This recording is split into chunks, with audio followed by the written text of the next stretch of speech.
Shalom saudara-saudariku yang terkasih. Salam sejahtera.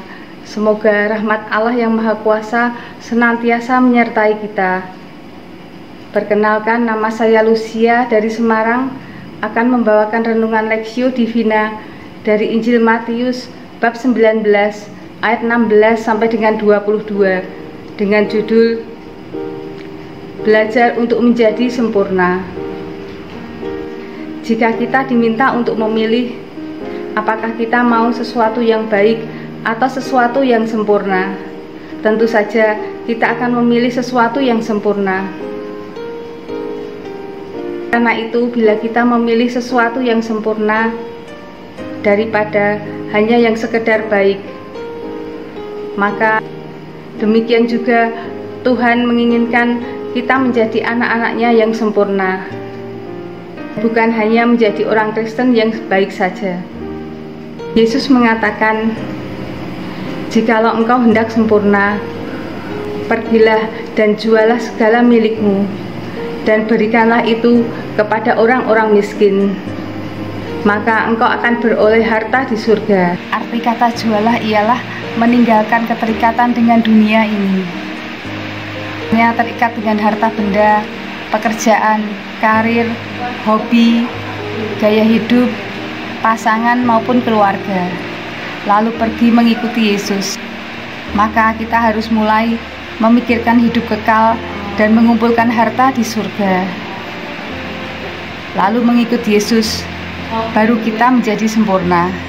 Kata sempurna berasal dari bahasa Yunani, yaitu teleios.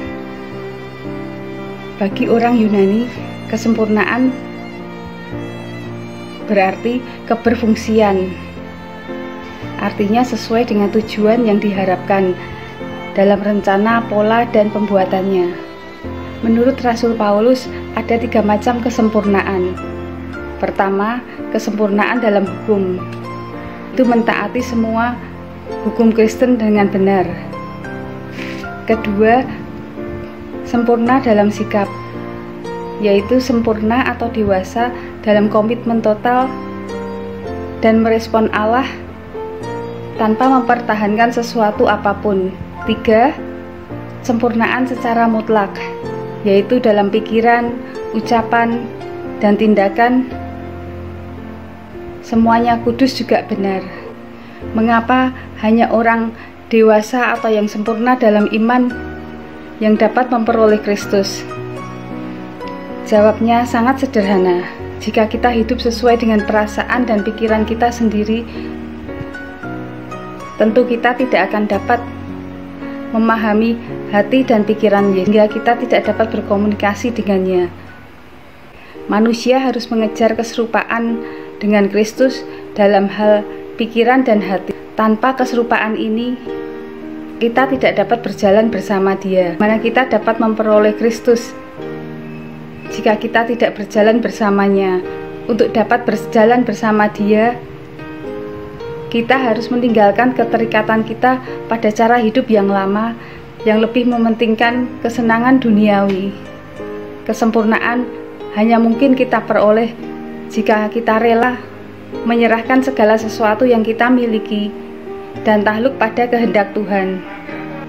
Bahkan yang kita anggap penting sekali, contoh ketaatan yang sempurna adalah Bapak Abraham, karena dia rela dan taat menyerahkan anaknya yang dikasihi, Ishak, untuk dijadikan korban bakaran. Bagaimana kita dapat memperoleh Kristus? Kita dapat menyediakan waktu khusus untuk bertemu dan mendengarkan suara Tuhan dengan cara kita bangun lebih pagi setiap hari untuk berdoa, merenungkan firman Tuhan,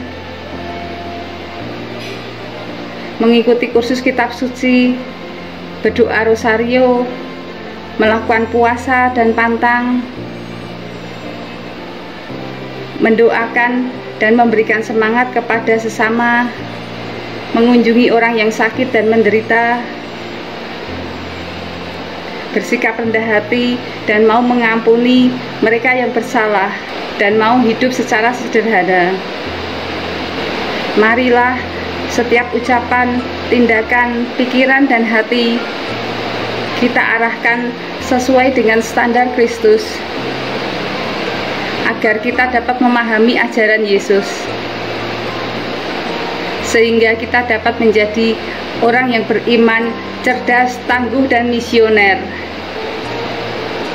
Santo Agustinus dari Hippo mengatakan, jika kamu percaya apa yang kamu suka di Injil dan kamu menolak apa yang tidak kamu suka, maka bukanlah Injil yang kamu percayai, melainkan dirimu sendiri. Amin. Berkah dalam.